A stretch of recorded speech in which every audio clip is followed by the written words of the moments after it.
Hello students. Students, welcome to my channel.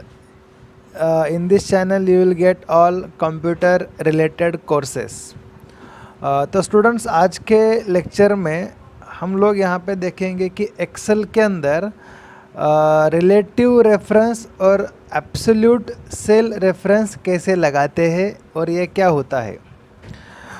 तो students, यहाँ पे मैंने एग्जाम्पल 1 लिया है, जिसके अंदर ये मैंने टेबल क्रिएट किया है। यहाँ पे मैंने प्रोडक्ट का नाम लिया है, इसके अंदर मैंने कुछ प्रोडक्ट के लिए एग्जांपल्स लिए हैं। लाइक मेरे पास समझो फ्रिज है, एसी, टेबल, फर्नीचर, चेयर और कंप्यूटर्स है। उनकी क्वांटिटीज़ यहाँ पे मैंने डाली है, उनका रेट मैंने यहाँ पे डाला है। अभी मुझे उनका अमाउंट निकालना है। लेकिन स्टूडेंट्स, यहाँ पे देखेंगे कि मैंने और एक यहाँ पे एक कॉमन वैल्यू सब के लिए लगाई है, दैट इज़ 8000, जो मुझे ट्रांसपोर्टेशन चार्जेस लगाना है। सब में 8000 कॉमन ट्रांसपोर्टेशन चार्जेस लगाना है। तो अभी ये एब्सोल्यूट रेफरेंस और रिलेटिव रेफरेंस सेल्स क्या होती है, ये हम लोग यहाँ पे देखेंगे। तो यहाँ पे उसके लिए फॉर्मूला है इज इक्वल्स टू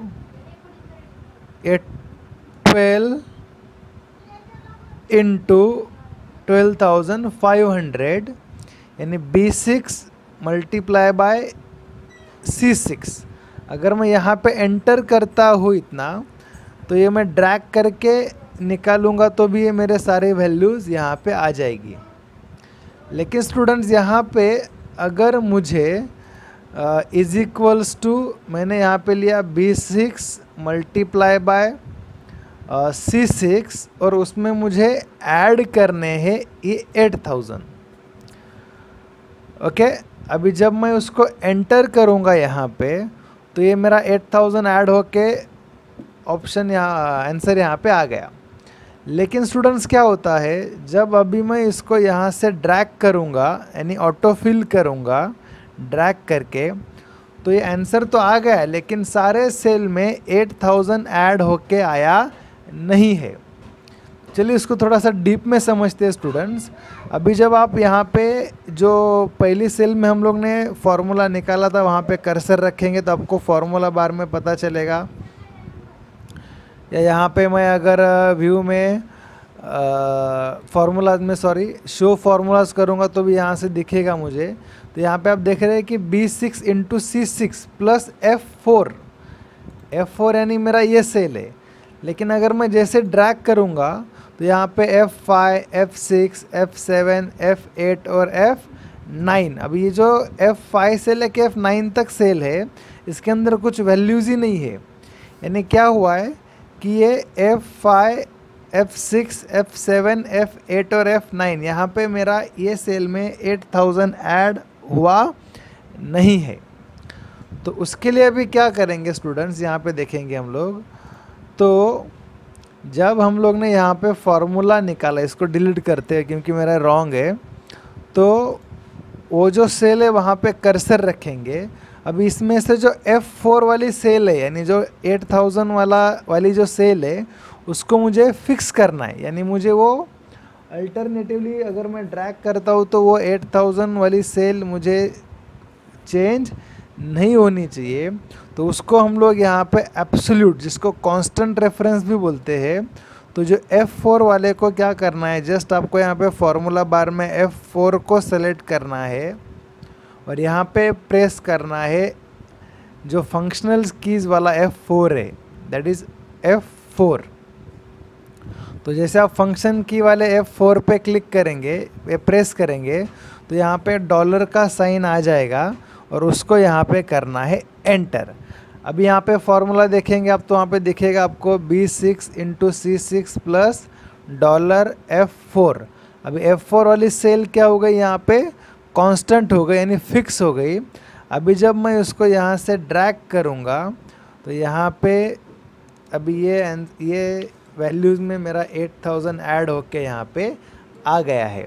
इसको अगर मैं शो फार्मूलाज करूँगा तो आपको देखो यहाँ से दिखेगा कि ये मैंने F4 को लॉक करने के लिए ये डॉलर का साइन डाला है। अगर डॉलर का साइन डालोगे तो F4 वाली सेल यहाँ पे क्या हो गई है, लॉक हो गई है। तो अभी सब में यहाँ पे F4 सेल कॉमन रह गई है, B6, B7, C7 और F4 सब में कॉमन हुआ है। नेक्स्ट एग्जांपल में हम लोग समझते हैं, जिसके अंदर देखो यहाँ पे मैंने एक मार्कशीट के लिए एक छोटा सा मार्कशीट बनाया है, जिसके अंदर स्टूडेंट्स के नाम लिए हैं, मराठी के सब्जेक्ट्स के मार्क्स लिए हैं, हिंदी सब्जेक्ट्स के मार्क्स लिए हैं और इंग्लिश सब्जेक्ट्स के। अब इसका अगर मुझे टोटल निकालना है तो is equals to sum, bracket open, इसको सेलेक्ट करेंगे, ब्रैकेट क्लोज और एंटर। अब एक मैंने टोटल निकाला, बाकी सबका टोटल चाहिए तो हम लोग यहाँ पे सिंपल ड्रैग करते हैं, तो ये ऑटो फिल होके सबका टोटल यहाँ पे ऑटोमेटिक आ गया।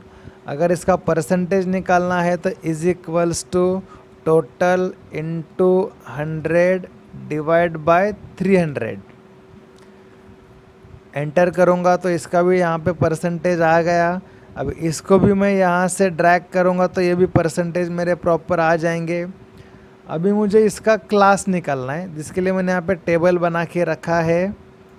तो क्लास कैसे निकालेंगे, तो is equals to V lookup, bracket open, percentage, comma, ये मेरा टेबल, कॉमा 2, क्योंकि मुझे क्लास निकालना है, ब्रैकेट क्लोज और एंटर। अभी जब मैं इसको ड्रैग करूँगा यहाँ से ऑटो फिल से, तो ये सारा आंसर मेरा रॉन्ग आ जाएगा, क्योंकि ये मेरा आंसर नहीं आ रहा है। तो यहाँ पर भी हम लोग को एब्सोल्यूट रेफरेंस वाला फंडा यूज़ करना है। तो क्या करना है स्टूडेंट्स, तो जो आपने यहाँ पे एक थर्ड का क्लास निकाला है, जिसके अंदर यहाँ पे आप देखेंगे F15 मतलब मेरा परसेंटेज है और I16 से लेके K21 यानी ये मेरा टेबल है। तो अभी ये टेबल को मुझे क्या करना है, मेरे वो फॉर्मूला में कांस्टेंट करना है, एब्सोल्यूट करना है। तो वापस से क्या करेंगे, ये टेबल को सिलेक्ट करेंगे फॉर्मूला बार में जाके और यहाँ पे प्रेस करेंगे F4। यहाँ पे देखेंगे कि इसके पहले डॉलर का साइन आ गया, यानी अभी वो कांस्टेंट रहेगा, फिक्स रहेगा। अभी करना है एंटर। उसके बाद जो पहले रॉन्ग आ रहा था, अभी सेम उसको सेलेक्ट करो और यहाँ से ड्रैग करोगे तो आपका वो फॉर्मूला सारा ऑटोमेटिकली आ जाएगा। सेम ग्रेड में is equals to V lookup, bracket open, percentage, comma, यहाँ से जो मेरा टेबल है, कॉमा 3, ब्रैकेट क्लोज और एंटर। तो इसका मेरा ग्रेड आ गया। लेकिन अगर मैं नॉर्मली यहाँ से ड्रैग करूँगा तो वो ऑटो फिल नहीं करेगा, क्योंकि यहाँ पर भी मुझे टेबल को क्या करना पड़ेगा, ये मेरे कांस्टेंट करना पड़ेगा। तो इसको मैं डिलीट कर देता हूँ। अभी यहाँ पे ग्रेड को सेलेक्ट करेंगे, फॉर्मूला बार में जाके ये जो टेबल है बीच का वो टेबल सेलेक्ट करेंगे और यहाँ पे जस्ट प्रेस करेंगे F4, जो फंक्शनल कीज के अंदर आता है F4। तो यहाँ पे देखेंगे तो डॉलर का साइन यहाँ पे लग के आ चुका है। इसको क्लिक करके यहाँ पे ड्रैग करेंगे तो सारे फार्मूलाज वो ऑटोमेटिकली फिल कर देगा यहाँ पे।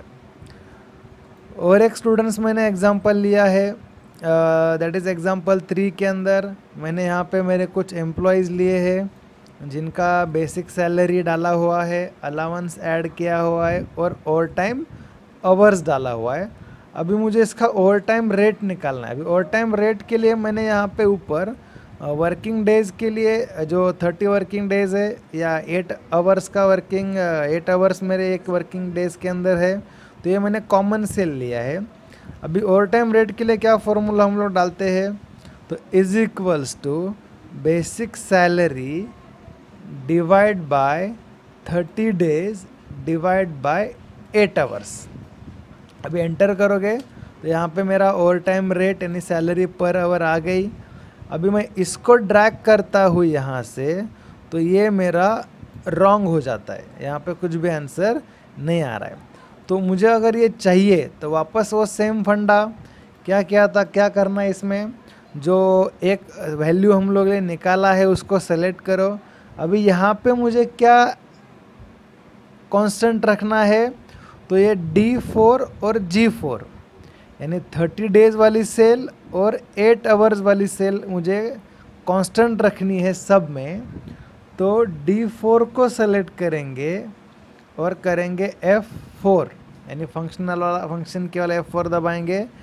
सेम अगेन G4 को सेलेक्ट करेंगे और यहाँ पे करेंगे F4 यानी वो दोनों सेल क्या कर देनी ही, लॉक कर देनी है। और यहाँ पे एंटर।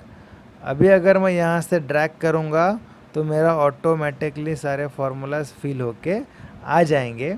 यहाँ पे देखेंगे तो शो फार्मूलाज करता हूँ तो यहाँ पे देख रहे हैं आप, ये दोनों सेल को क्या कर दिया है, डॉलर डाल के मैंने लॉक कर दिया है। शो फार्मूलाज ऑफ करता हूँ। ओवर टाइम टोटल के लिए अभी कैसे निकालेंगे, तो is equals to overtime hours into overtime rate और एंटर। अभी ये ड्रैग करूँगा तो आ जाएगा क्योंकि एक ही सीक्वेंस में है। Same net salary is equals to basic salary plus allowance और यहाँ पे प्लस मैं ओवर टाइम टोटल वाला लेता हूँ और एंटर करूँगा। और इसको भी यहाँ से ड्रैग करूँगा तो ये भी यहाँ पे क्या हो जाएगा, यहाँ पे ऑटोमेटिकली फिल होके आ जाएगा। तो दोस्तों ये डॉलर वाली ट्रिक से अपना बहुत सारा टाइम बचता है, क्योंकि इंडिविजुअली मुझे सबका ओवर टाइम रेट अगर मैं निकालूंगा तो काफ़ी मेरा टाइम वेस्ट होगा। तो यहाँ पे आप सिंपल क्या करना है, जो आपको कांस्टेंट या जो आपको एब्सोल्यूट करना है वो सेल को सेलेक्ट करके उसके अंदर डॉलर का साइन डाल देना है। सेम ये वाले भी एग्जांपल में हम लोग ने वही किया। मुझे टेबल कांस्टेंट करना था तो टेबल वाला जो भी मेरी सेल्स थी उसको सेलेक्ट करके यहाँ पे मैंने डॉलर का साइन डाल दिया है। सेम एग्जांपल 1 में हम लोग को 8000 सब में कॉमन चार्जेस लगाने थे, तो जो फॉर्मूला मैंने लगाया B6 into C6 plus F4 और F4 को मैंने क्या किया, यहाँ पे डॉलर डाल के यहाँ पे कांस्टेंट कर लिया है। तो स्टूडेंट्स ये लेक्चर में हम लोग ने देखा कि एक्सेल के अंदर कुछ फार्मूलाज मेरे ऑटोमेटिकली नहीं निकलते हैं, तो उसको मैं कांस्टेंट रेफरेंस या एब्सोल्यूट रेफरेंस डाल के कैसे लॉक करूँगा। और ये लॉक करने के बाद मेरा काफ़ी टाइम यहाँ पे बच सकता है कि आपको एक एक करके सारा फार्मूलाज निकालने की ज़रूरत नहीं है। जस्ट ऑटो फिल करेंगे या ड्रैग करेंगे तो सारे फार्मूलाज ऑटोमेटिकली यहाँ पे कैलकुलेट होके आ जाएंगे। आई होप स्टूडेंट्स आपको ये वीडियो समझ में आया होगा। अगर आपके कुछ भी डाउट्स है तो मुझे नीचे कमेंट्स बॉक्स में आप क्वेश्चन करके पूछ सकते हैं। आपके सारे क्वेश्चंस का आंसर मैं यहाँ पे दे पाऊँगा स्टूडेंट्स। Thank you students.